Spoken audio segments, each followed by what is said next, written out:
રિસાવું એક જાતનું ત્રાગુ કહેવાય. ત્રાગુ પોતાની ઈચ્છા પૂરી કરવા માટે અમાર ડબડાવે છે. શું કહ્યું? ત્યાંથી તે મળીને ત્રાગા ઠેઠ સુધી મોટા એ બધા માલ બહાર ખાય પણ ત્રાગા કર્યા કે રહે નહીં. કોટ સરાર બધી કોટ નથી. મેં તો બધા કોટ જોઈ ને એટલે બધી કોટ થી છૂટી ગયું મારું. લોકો જે અંદર રસ્તે ચડ્યા છે ને એ બધો ખોટ નો માર્ગ છે. જો વિચાર કરે તો ખોટ જ જતી હોય. પણ દાદા બહેનોને માટે અપમાન બહુ અઘરું છે. એમને માટે તમે જે રસ્તો બતાવો એ પુરુષો તો એ પણ એનું સમજીને જાણી બી લે, પણ બહેનોને માટે તો કાયમની જ અપમાન એવી દશાઓ હોય છે. એટલે આ બેન પૂછ્યું તેમનો જરા સરળ થાય એવો રસ્તો બતાવો દાદા. એવું છે ને, કેટલાક માણસો કહીએ આ ફોજદાર તમને આટલી ગાળો પડી, તમને કઈ અસર નહીં થતી? એકલો જ હતો ને, કોઈ જોયે કઈ?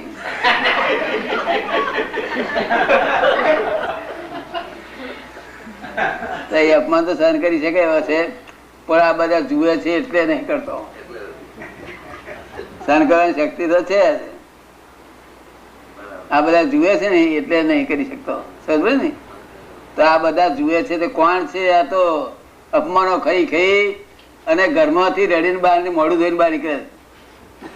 આ બધા ઘરમાંથી રડીને મોડું ધોઈ નીકળેલા. કોમની શું મર્યાદા રાખવાની? અને પાછું મને શું કે, હું કહું કેમ છો? બહુ સારું, બહુ સારું છે. હા, હમણાં દડીને બહાર નીકળ્યો. આ વાંખો દેખાય છે, મોડું ધોઈને બહાર નીકળે પાછા. કારણ કે જોવાક લોકો જાય છે મારી કિંમત જતી રહેશે. છે કઈ કિંમત? હું આ તું મારા મનમાં માની બેઠો છું. મનમાં માની બેવાથી કઈ દાડો ભરે કે?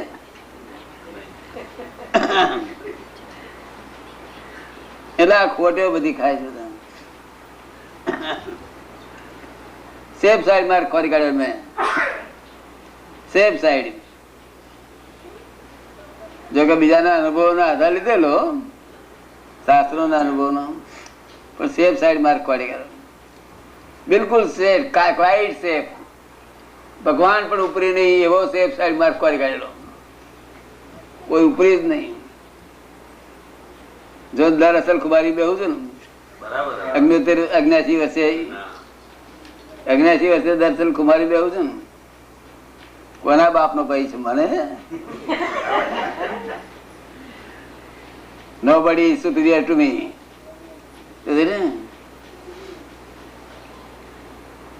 એક બાજુ હું શું કઉ છું? Nobody is superior to me. અને એક બાજુ કઉ છું everybody is superior to me. વ્યવહારમાં એવું રીતે કઉ છું. વ્યવહારમાં શું કઉ છું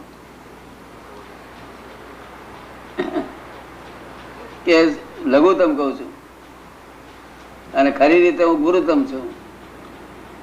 વ્યવહારમાં મને કોઈ ગધેડો કે તો હું કહું ભાઈ ત્યાં તો બહુ સારું ઇનામ આપ્યું, હું તો એથી નાનો છું. લઘુત્તમ એટલે નાનો. અને ખરી રીતે હું શું છું? નિશ્ચયથી ઉપરી નો ઉપરી છું.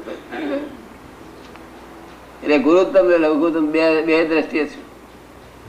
દરેક ને થવાનું છે. કોઈના ઉપરી થવાની જરૂર નથી. જો ઉપરી થશો તો તમારે અંડર હેન્ડ માં આવવું પડશે. અંડર હેન્ડ પણ ના જોઈએ, ઉપરી પણ ના જોઈએ. એવી જગ્યા જોઈએ. દાદા કોઈ કે તમે મારા ઉપરી થાવ તો શું કરવું? ના ના, તારે કરવા કરજે, પણ મારે ઉપરી થઈને હું ક્યાં પડું પાછું? કે કાલે ઉપરી પડે જગ્યા પર કાલે ઉતારી પાડું. મારે તું ચલાવવાનું, તું બેહાડું બેહાડું કે એ ઉતારી પાડે અને પાછ ચડાવે. ઉપરી પણ સ્થાપન પાછતા ઉતારી પાડે. એકદમ અક્કલ વગર ના છો, તાર ઉતારી પડ્યો ને દાદા આખું એ જગત એ પ્રમાણે જ કરે છે દાદા, એટલે કઉ છું. જગત મારે ખાય છે ને એ નિરંતર સવારમાં ઉઠ્યો તો આથી ત્યાં મોડા પર દિવાળી ચોપડી હોય એવું ભર્યા જ કરતો હોય. આટલું બધું ઘી મળે છે, આટલું બધું બીજું બધું મળે છે, અને ઘી દિવાળી ચોપડી જ ભરતો હોય. મને ના મળ્યા ને તો દિવાળી ચોપડેલા જ હોય. મને મળ્યા પછી પ્રફુલ્લિત થાય.